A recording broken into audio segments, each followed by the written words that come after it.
잠깐만 쉬었다 가시죠. 지방선거 얘기 잠깐만 해보시죠. 지방선거가 이제 사실은 코앞에 와 있는 거잖아요. 정치권이라는 게 뭐 선거 운동 기간에 시작하는 게 아니라 어떤 사람들은 몇 년 전부터 막 뿌리를 내리고 출마에 대한 준비도 하고 그러지 않습니까? 사실 이런 거 있잖아요. 정권 교체가 끝이 아니라 일단 지방 권력 교체하고 그다음에 꽤 많이 남았지만 국회 권력까지 교체하는 것이 사실은 진정한 의미의 정권 교체인데 그 시작이 이제 대선의 그 대선발 문재인 대통령의 높은 지지율 개혁 이런 것들이 얼만큼 지방선거에 먹힐 것이냐 이야기 한번 해보고 싶은데 박원순 시장은 일단 삼선할까요? 아니면 그만두실까요?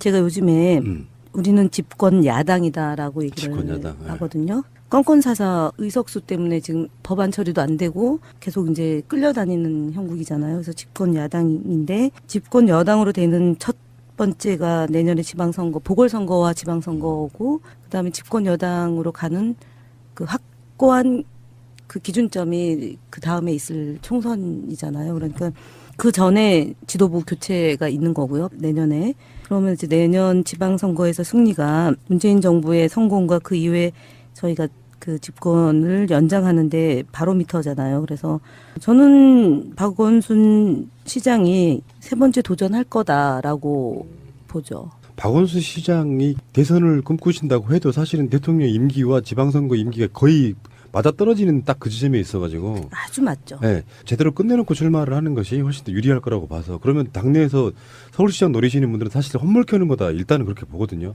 박원순 시장이 후보가 될 거다라고 확정적으로 볼 수는 또 없는 거잖아요. 그래서 어쨌든 모든 정치인들의 그 반드시 되는 것만 도전하는 건 아니잖아요. 그 다음을 위해서 본인의 그런 포부나 정책이나 이런 것들을 검증받기 위해서 도전할 수 있죠. 네, 의원직을 버리는 건 아니니까. 도전을 할 수 있는데 네. 박원순 시장의 그 서울시장으로서의 입지나 이게 너무 커서 도전을 해서 과정은 남길 수 있지만 좋은 결과는 내기 어려울 것이다 이런 얘기하는 거예요. 다음번에 하면 되죠. 뭐. 저는 두 가지 가능성 다 열려 있다고 봐요. 일단 박 시장님 본인의 생각은 삼선을 도전하는 것으로 많이 가신다고 얘기가 들려요. 그리고 또 그것이 자연스럽죠.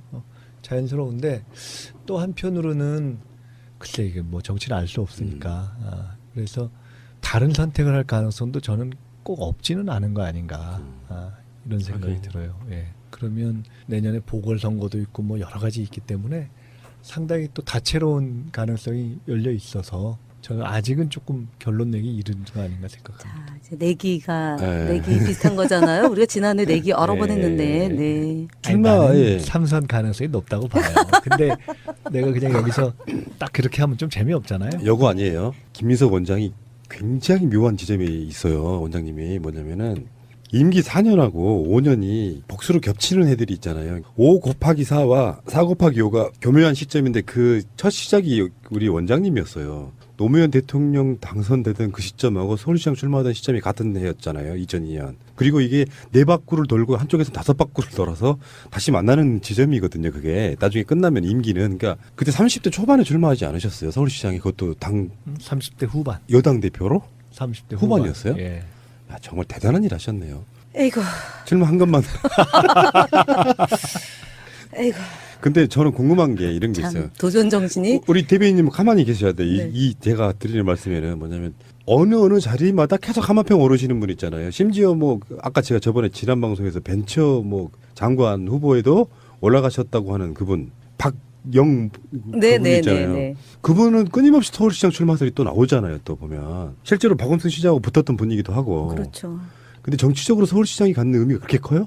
아니 이명박 대통령이 서울시장하고 대통령이 첫 번째 한 번 도전해서 바로 대통령이 되셨잖아요. 그러면은 집권 여당의 그 야당일 때의 서울시장과 여당일 때의 서울시장은 훨씬 더 하늘과 땅 차이일 거고 그다음에 유권자가 일단은 3분의 1? 여야를 떠나서 그 뭐 서울시장이라는 거는 헌법상 보장되는 두 번째로 많은 유권자 숫자에 의해서 경기도가 더 많구나. 그렇긴 하나 정치적인 상식적으로 보면 예, 그러니까 거의 다음 자리라고 다 생각하는 것이 자연스럽고 또 뭐 외교와 국방을 빼놓고는 물론 그 규모에 있어서도 서울 경기 비슷하다고 얘기되긴 하지만 그 상징성에 있어서는 지금까지도 뭐 실제로 다들 아시지만 역대 서울시장 출신이 다 그다음 대선 후보에 상당한 반열로 다 갔던 거 아닙니까? 그러니까 그건 뭐 당연히 정치를 하는 사람이라면 꿈꾸는 자리가 되죠. 저는 이제 다음 대선도 한번 생각해 본 적이 있는데 우리는 일단 여전히 자원이 많은 거 이거는 자랑이잖아요. 근데 누가 가장 선두에 있을까 생각해 보면은 그래도 박원순 시장이 가장 선두에 있지 않을까 생각해 보거든요.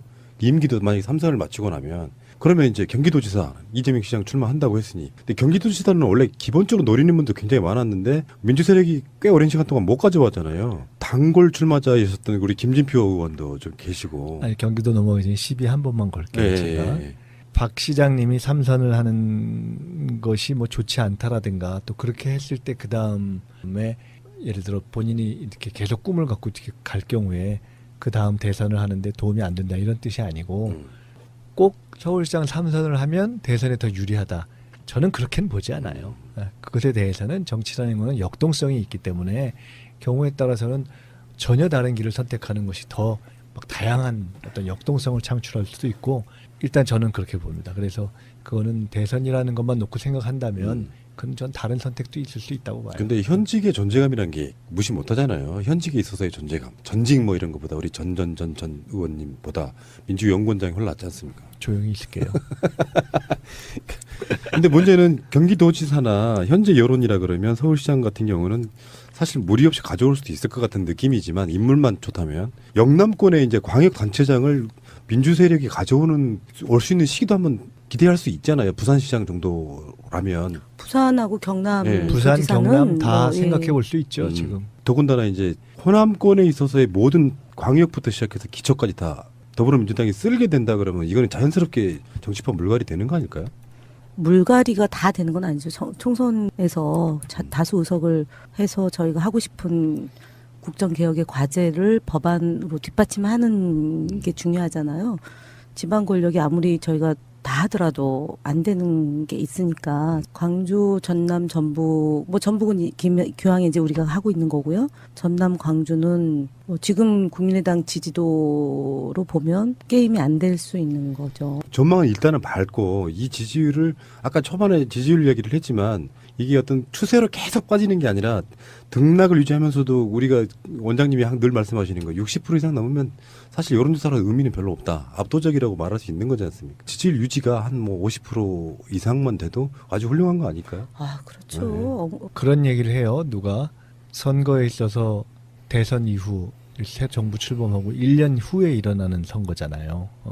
그럴 경우에 통상 이제 여당에게 어려운 거라는 건 심판론인데 심판론이 작동하기는 보통 사이클상은 조금 맞지 않죠. 통상 심판론이라는 거는 잘하든 못하든 한 3년차 이후 정도에 총선 때 작동되는 것이어서 일단 시기상으로는 그런 점에서 봐서는 작동하기가 조금 그럴 가능성이 높지 않고 꼭 우리가 무슨 뭐 시기의 득을 본다는 그런 걸 떠나서 현재까지 이렇게 정부가 해가고 있는 큰 흐름 이런 것이 또 국민의 지지에서 그렇게 멀지 않고 또 하나는 지금 이제 많이 예측하고는 변수 중에 하나가 이제 개헌과 맞물려 돌아가는 이제 그 변수가 있는 것인데 개헌에 있어서도 지금 대통령도 그렇고 지금 민주당이 큰 방향의 하나로 생각하고 있는 것이 이 지역 분권 거의 뭐 연방제에 준하는 그런 어떤 분권형 지방으로서의 분권형 개헌을 또한 생각하고 있지 않습니까? 그것이 이제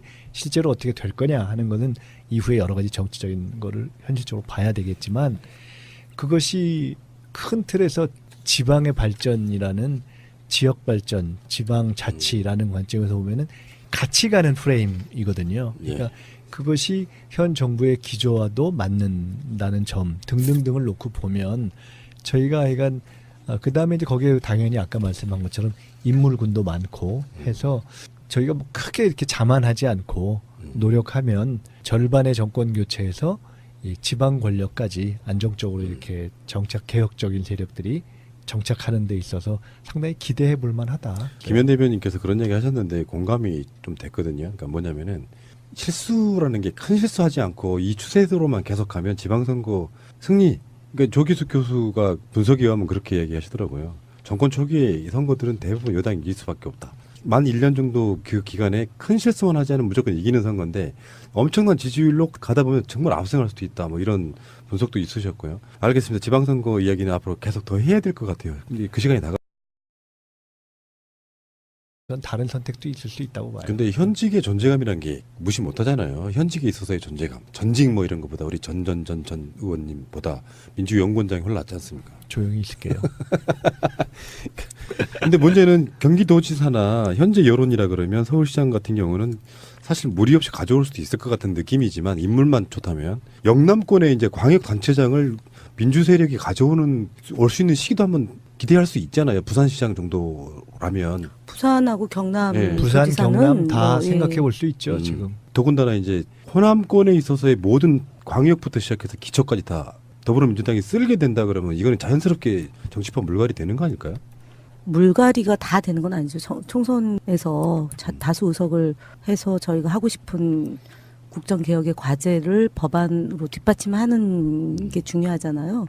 지방 권력이 아무리 저희가 다 하더라도 안 되는 게 있으니까 광주, 전남, 전북, 뭐 전북은 교황에 이제 우리가 하고 있는 거고요. 전남, 광주는 뭐 지금 국민의당 지지도로 보면 게임이 안 될 수 있는 거죠. 전망은 일단은 밝고 이 지지율을 아까 초반에 지지율 얘기를 했지만 이게 어떤 추세로 계속 빠지는 게 아니라 등락을 유지하면서도 우리가 원장님이 늘 말씀하시는 거 60% 이상 넘으면 사실 여론조사로 의미는 별로 없다. 압도적이라고 말할 수 있는 거지 않습니까? 지지율 유지가 한 뭐 50% 이상만 돼도 아주 훌륭한 거 아닐까요? 아, 그렇죠. 그런 얘기를 해요. 누굴 고민, 보면 네네. 예, 그러니까 거의 다음 자리라고 다 생각하는 것이 자연스럽고 또 뭐 외교와 국방을 빼놓고는 물론 그 규모에 있어서도 서울 경기 비슷하다고 얘기되긴 하지만 그 상징성에 있어서는 지금까지도 뭐 실제로 다들 아시지만 역대 서울시장 출신이 다 그다음 대선 후보에 상당한 반열로 다 갔던 거 아닙니까? 그러니까 그건 뭐 당연히 정치를 하는 사람이라면 꿈꾸는 자리가 되죠. 저는 이제 다음 대선도 한번 생각해 본 적이 있는데 우리는 일단 여전히 자원이 많은 거 요거는 자랑이잖아요. 근데 누가 가장 선두에 있을까 생각해 보면은 그래도 박원순 시장이 가장 선두에 있지 않을까 생각해 보거든요. 임기도 만약에 3선을 마치고 나면 그러면 이제 경기도지사 이재명 시장 출마한다고 했으니 근데 경기도지사는 원래 기본적으로 노리는 분도 굉장히 많았는데 민주세력이 꽤 오랜 시간 동안 못 가져왔잖아요. 단골 출마자이셨던 우리 김진표 의원도 좀 계시고 아니 경기도 넘어가기 전에 시비 한 번만 걸게요. 예, 제가. 예. 박 시장님이 3선을 하는 것이 뭐 좋지 않다라든가 또 그렇게 했을 때 그 다음에 예를 들어 본인이 이렇게 계속 꿈을 갖고 이렇게 갈 경우에 그 다음 대선을 하는데 도움이 안 된다 이런 뜻이 아니고 꼭 서울시장 3선을 하면 대선에 더 유리하다. 저는 그렇게는 보지 않아요.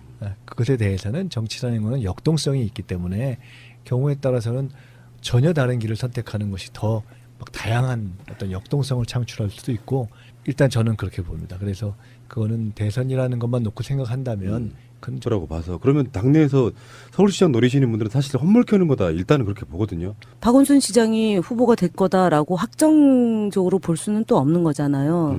그래서 어쨌든 모든 정치인들의 그 반드시 되는 것만 도전하는 건 아니잖아요. 그 다음을 위해서 본인의 그런 포부나 정책이나 이런 것들을 검증받기 위해서 도전할 수 있죠. 네, 의원직을 버리는 건 아니니까. 도전을 할 수 있는데 네. 박원순 시장의 그 서울시장으로서의 입지나 이게 너무 커서 도전을 해서 과정은 남길 수 있지만 좋은 결과는 내기 어려울 것이다 이런 얘기하는 거예요. 다음번에 하면 되죠. 뭐. 저는 두 가지 가능성 다 열려 있다고 봐요.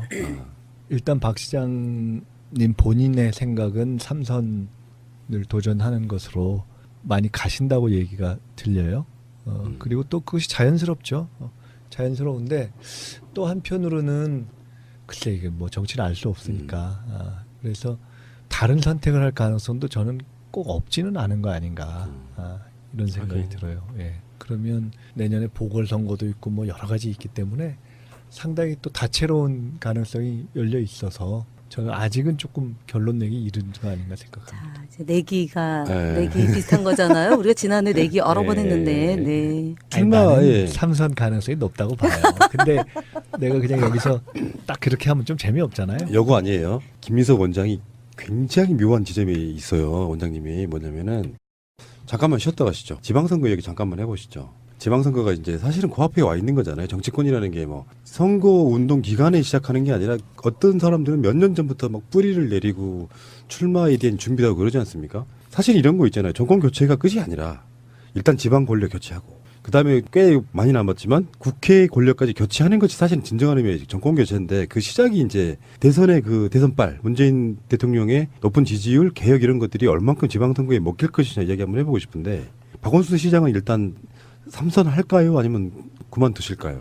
제가 요즘에 우리는 집권 야당이다라고 얘기를 집권 야당, 예. 하거든요. 건건 사사 의석수 때문에 지금 법안 처리도 안 되고 계속 이제 끌려다니는 형국이잖아요. 그래서 집권 야당인데 집권 여당으로 되는 첫 번째가 내년에 지방선거, 보궐선거와 지방선거고 그다음에 집권 여당으로 가는 그 확고한 그 기준점이 그 다음에 있을 총선이잖아요. 그러니까 그 전에 지도부 교체가 있는 거고요. 내년에. 그러면 이제 내년 지방선거에서 승리가 문재인 정부의 성공과 그 이후에 저희가 그 집권을 연장하는데 바로미터잖아요. 그래서 저는 박원순 시장이 세 번째 도전할 거다라고 보죠. 박원순 시장이 대선을 꿈꾸신다고 해도 사실은 대통령 임기와 지방선거 임기가 거의 맞아떨어지는 딱 그 지점에 있어가지고 아주 맞죠. 네, 제대로 끝내놓고 출마를 하는 것이 훨씬 더 유리할 것.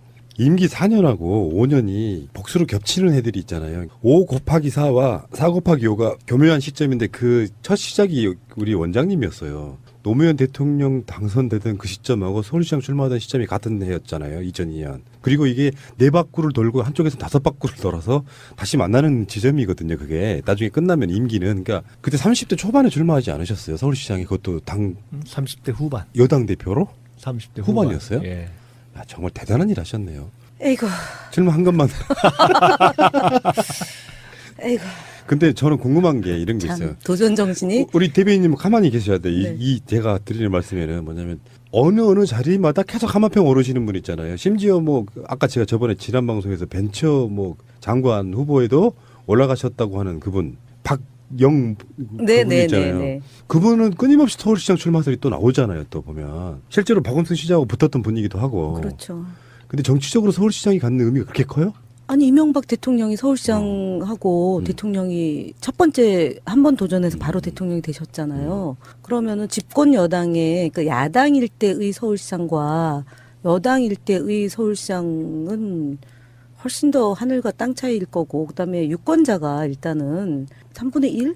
여야를 떠나서 네. 그 뭐 서울시장이라는 거는 헌법상 보장되는 두 번째로 많은 유권자 숫자에 의해서 경기도가 더 많구나. 그렇긴 하나 정치적인 정적인 상식적